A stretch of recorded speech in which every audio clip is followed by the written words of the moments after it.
Friends welcome to my channel Archana vlogs. তোমরা যারা যারা আমার চ্যানেলটা প্রথম দেখছো তারা প্লিজ আমার চ্যানেলটা লাইক শেয়ার সাবস্ক্রাইব করে দিয়ে আমার পাশে থেকো। তো আজকে দেখো এই সোনা আমাকে খাওয়াচ্ছি, তো ভাবলাম যে সেই সময় তোমাদের সাথে একটা ভিডিও শেয়ার করি আর আমার কিছু কথাও তোমাদের সাথে শেয়ার করি। তো দেখো মোটামুটি সারাদিনে ওকে খাওয়াতে খাওয়াতেই আমি পাগল হয়ে যাই। মানে ওর হাতে তো মোটামুটি যখনই খাওয়াবো তখন হাতে মোটামুটি 1 ঘন্টা সময় রাখতে হবে। ওকে খাওয়াতে 1 ঘন্টা সময় লাগবেই লাগবে। এই দেখো এখন ওকে খাওয়াচ্ছিলাম, তখন আমার জায়ের মেয়ে এসেছে। দেখো ওর সঙ্গে খেলবে বলে কেমন ধরপড় করে নেমে যাচ্ছে, আর ও না মাঝে মাঝে ক্যামেরার সামনে এসেও একটু আটভঙ্গি করেছে। আর দেখো এখানে ভিডিওর কোয়ালিটিটা একটু খারাপ হয়ে গিয়েছে, কেননা আমি না সেলফি ক্যামেরাতে ভিডিওটা করছিলাম, ব্যাক ক্যামেরাতে করা হয়নি।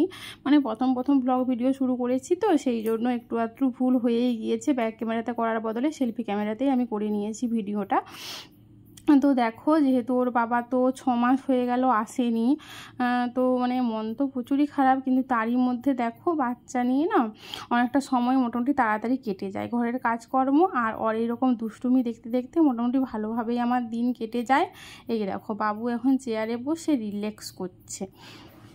তো মোটামুটি তো তোমরা সবাই জানবে যে আর্মিতে যারা জব করে 3 মাস অন্তর অন্তর ছুটি, 90 দিন ছুটি, এরকমই আমি বিয়ের আগে শুনেছিলাম। কিন্তু বিয়ের পর সত্যি কথা বলতে একবারও 3 মাস অন্তর আসেনি।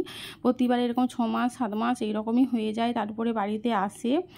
তো প্রথম যখন আমার বিয়ে হয় না, বিয়ের পরে মানে বিয়ে হয়েছে তার 15 দিন পরেই ও চলে গেছে ডিউটিতে। তারপরে 6 মাস 7 মাস পরে মোটে এসেছিলো 7 দিনের জন্য।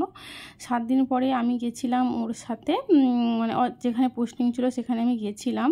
তো সেখানে 3 থেকে 4 মাস মতো ছিলাম। তো আমার লাইফের বেস্ট 3 থেকে 4 মাস।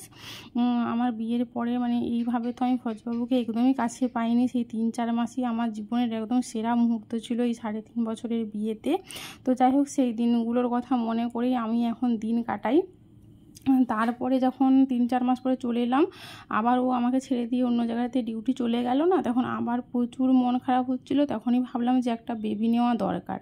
তো যাই হোক বেবি আসার পরে ওর কথা তো খুবই মনে পড়ে, এরকম না যে মনে পড়ে না, কিন্তু বেবিকে নিয়ে না অনেকটা সময় ভালোভাবে কেটে যায়। মনটা খারাপ করলেও কি হয়, বাচ্চা দুষ্টুমিগুলো দেখতে দেখতে দিনটা কেটে যায়। ওকে খাওয়ানো হয়ে যাওয়ার পরে দেখো চুলটা বেঁধে ওকে রেডি করে দিয়েছি। ও চিরুনি নিয়ে আমার সাথে কেমন দেখো ঝগড়া করছে। তো এইভাবে ওর পাগলামি দেখতে দেখতেই ওর সাথে আমার দিনটা কেটে যায়। তোমাদের যারা বেবি আছে জানবে বেবি কত দুষ্টু হয়, তাদেরকে নিয়ে মায়েদের বেশিরভাগ সময়টাই চলে যায়। তো আজ এটুকুই, দেখা হচ্ছে পরের ভিডিওতে, টাটা।